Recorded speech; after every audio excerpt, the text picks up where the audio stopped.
Hey everybody, Gotham Comics back again with another haul.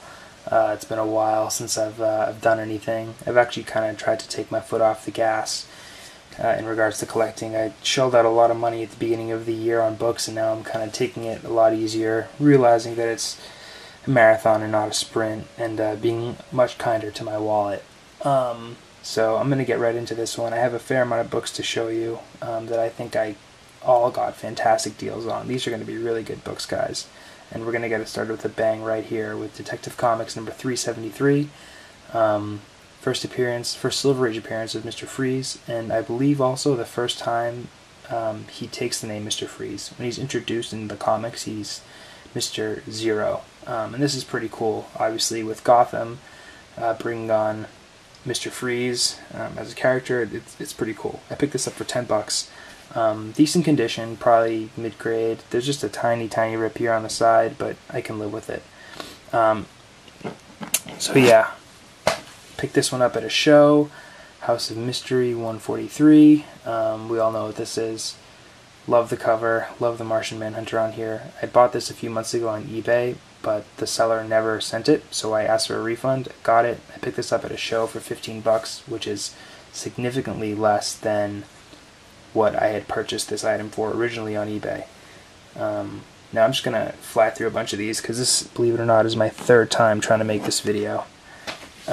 Showcase 73, first appearance of the Creeper. Now from here on out we have $5 books, and I got them all from the same guy. This is Superman number 250.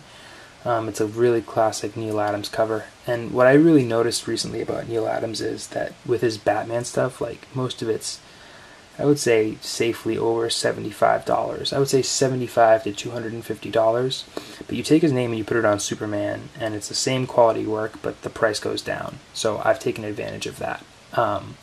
Like I said, I paid no, I didn't pay $250. This is issue 250. I paid $5 for this book. And I love this cover, and I also love this cover that I also paid $5 for. Now this I was really surprised to see in a bin. The Cat number 1, first appearance of Hellcat in her own series. I've been ready to spend between $15 and $20 on this book, so to find it for $5 in a bin at a show was really a pleasant surprise. Now, it's in mid-grade.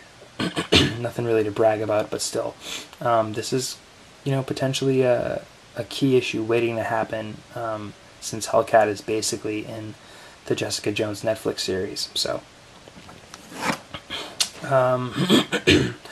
pick this up for $5. Rom Space Knight number 1. This book is really tricky sometimes because you see it at shows or on eBay for sometimes $40 or more. I was happy to be patient for it. Not really a book I was hunting, but certainly one I'm not going to pass up for $5. So, yeah. Now this book and the one after it, I was really surprised, just like the Cat number 1, to find in a bin for $5. This is Micronauts number 1 and Micronauts number 8, first appearance of Captain Universe. Really shocked to see both of those. Captain Universe is rumored to be Peter Quill's father in Guardians of the Galaxy.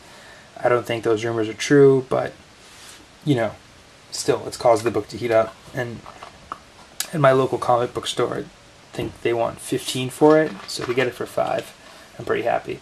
I'm just going to take a swig of water because I'm losing my voice. Been a long week. Now this is a really interesting issue. Sergeant Fury and his Howling Commandos number 27. This is the origin story of Nick Fury's eye patch, which I think is a really wacky, kind of out of left field key. It's a minor key, but still I think it's cool. At the same show where I got all those other $5 books, there was a guy selling bins full of army related stuff for $3 across the board.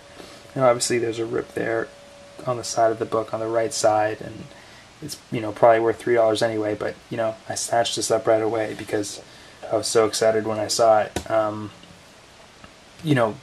seen this book go for over $25, and I think it'd be crazy to pay that much, but the point is people are charging it, and there are those who are willing to buy it at that price.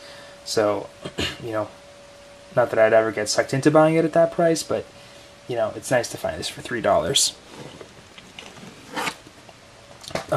Now, I was actually watching either Lightning2288 or Mercenaut's video a few weeks ago, and they pointed out that this version of Amazing Spider-Man 431, I guess it was like a low print run, and it's not a variant cover, but because it's a low print run, it's really sought after as a Carnage cover. One of their videos said that like this book is pushing $60 on eBay.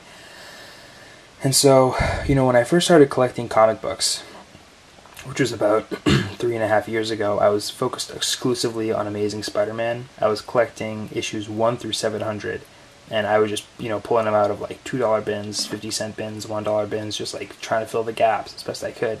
And then I really kind of took my eye off of that, and I focused more on, like, you know, the other series and key issues and whatnot. But I had bought this book, you know, sometime in the last 3 years and hadn't really known about it. And I did actually check eBay, and I didn't find any that were selling for $60 or more, but I found a few that were going for between like 20 and 50. So dig around if you have this book. Check. I was pleasantly surprised to find this. So technically not something I bought recently. I've probably had this book for over 10 years. I'm not over 10 years, over 2 years. Gosh, I'm exhausted, guys. I'm sorry. But you know, it was a welcome find. I picked this up for $3. First Lady Bullseye. The next two are just covers I really like, but they are keys. Hulk 142. This is the first appearance of Samantha Parrington as the Valkyrie, and it's a really awesome cover. And Hulk 178, the death, or the first death of Adam Warlock. Another really awesome cover. Paid $1.50 for this, $1.50. This is Iron Man 305, the first full appearance of the Hulkbuster armor.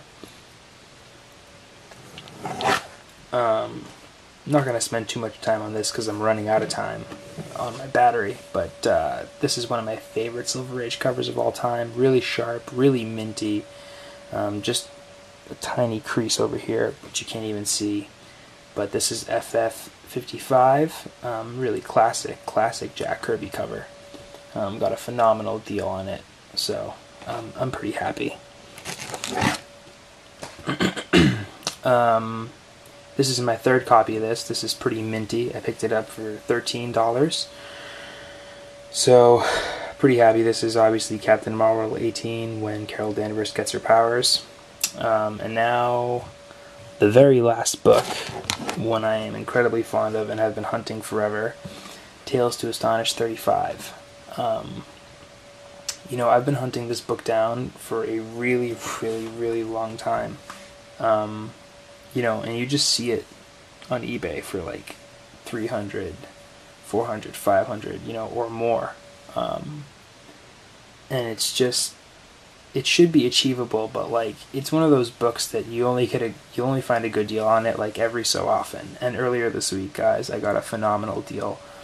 I was at work, and this is one of the books I put tabs on, you know, often. And I saw this with a 24-hour listing of $99. And so I waited until the very end, and by the time it was like 1 minute until the end of the auction, the high bid was $154. So with 5 seconds left, I put in $207, and I ended up getting it for $165.